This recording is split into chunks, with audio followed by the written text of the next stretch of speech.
Oggi vediamo le caratteristiche principali e il funzionamento del dissuasore acustico per l'allontanamento degli uccelli nocivi della serie BS20L. Per l'accensione, è sufficiente inserire la spina maschio nella femmina. Il dissuasore partirà immediatamente, poiché non ha un pulsante di accensione fisico. Per quanto riguarda il posizionamento, il dissuasore va collocato il più vicino possibile al punto in cui si raduna il maggior numero di uccelli durante la giornata. Il volume deve essere impostato tra 12 e 14. Prima di installare il dissuasore, è importante capire perché gli uccelli sono attratti in quel particolare luogo. Con un'attenta osservazione cerchiamo di stabilire se la zona infestata è un luogo di passaggio, c'è del cibo o hanno nidificato. Una volta capito il motivo, sarà sicuramente più semplice allontanarli anche nel lungo periodo. Particolare attenzione va prestata in presenza di nidi. È necessario rimuoverli prima di installare il dissuasore, altrimenti il problema non si risolverà. È importante ricordare che il richiamo del nido è sempre più forte di qualsiasi metodo di dissuasione, perciò è fondamentale bonificare l'area dai nidi prima di installare il dispositivo. Una volta eliminati i nidi, bisogna impedire nel limite del possibile ai nocivi di rifare il nido nella stessa identica posizione. Il dispositivo è dotato di 4 tasti, 2 per il cambio traccia, avanti e indietro, e 2 per la regolazione del volume più e meno. Il dissuasore ha 2 modalità di funzionamento, una completamente manuale, basata sui canti da C1 a C10, e l'altra completamente automatica, basata sui programmi da P1 a P9. Inoltre, è possibile creare una lista personalizzata, da 2 a 5 canti, con tempi di funzionamento e pause regolabili a piacimento.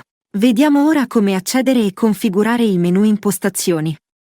Per accedere al menu Impostazioni, dove si può regolare il tempo di funzionamento, il tempo di pausa, la funzione casuale, la regolazione del sensore di luce, la modalità di funzionamento, solo giorno, solo notte o continua, e la selezione degli altoparlanti, interni, esterni, o entrambi contemporaneamente, la procedura è semplice.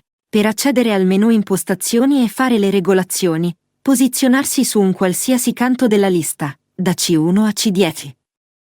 Nota bene, tutte le regolazioni su cui andremo ad intervenire nel menu Impostazioni avrà effetto su tutti i canti da C1 a C10 e la lista personalizzata.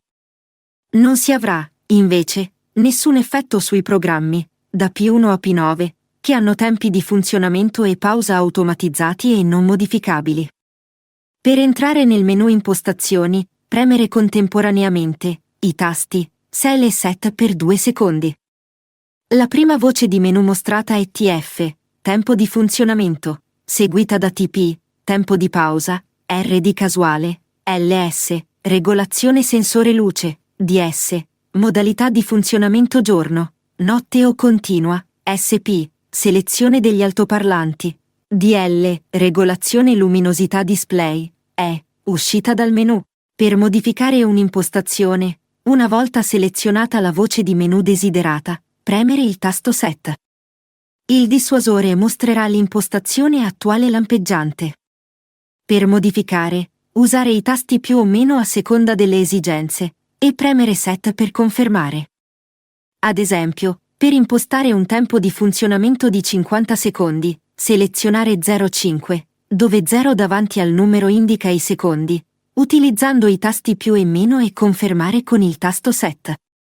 Per cambiare il tempo di pausa, menu successivo, premere il tasto Sel per scorrere tra le voci di menu fino a trovare TP e seguire la stessa procedura di modifica e conferma. Ad esempio, per impostare un tempo di pausa di 14 minuti, selezionare 14, utilizzando i tasti più o meno, e confermare con il tasto Set. Questa combinazione di tasti è valida per tutte le impostazioni di menu. La funzione RD casuale è disattivata di default e va attivata selezionando RD, premendo Sel per entrare. Usando il tasto più per visualizzare uno e premere Set per confermare. La funzione tempi casuali utilizza i tempi massimi impostati dall'utente, esempio precedente 50 secondi di funzionamento e 14 minuti di pausa, senza mai rispettarli, pienamente, senza però mai discostarsi da essi più del 50%. La sensibilità del sensore luce va da 0 a 10 e si modifica allo stesso modo. Il menu serve per uscire, altrimenti il dispositivo esce automaticamente dopo 7 secondi. Per creare una lista personalizzata, posizionarsi sulla voce L, utilizzando i tasti avanti o indietro, up o down, fino a trovarla. Di default, è inserita una lista con i valori 1, 2, 3, 4, 5. Per modificarla, premere contemporaneamente Cell e Set per editare la nuova lista. Con i tasti up o down, cercare il canto desiderato e aggiungerlo alla nuova lista, premendo il tasto più. Si possono aggiungere da 2 a 5 canti.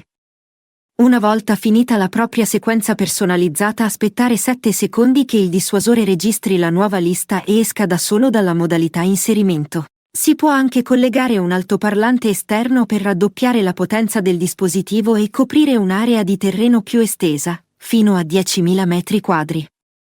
Per una messa in opera veloce, selezionare un programma da P1 a P9. Queste liste sono automatizzate e basate su anni di esperienza, con tempi di accensione e spegnimento non modificabili. Se nessun programma preimpostato è adatto, è possibile selezionare un canto da C1 a C10 o creare una lista personalizzata. I tempi di funzionamento consigliati sono 40 o 50 secondi al massimo, con tempi di pausa di almeno 12 o 14 minuti con la funzione casuale attiva. La funzione casuale varia i tempi di funzionamento e pausa, impedendo agli uccelli di abituarsi ai suoni.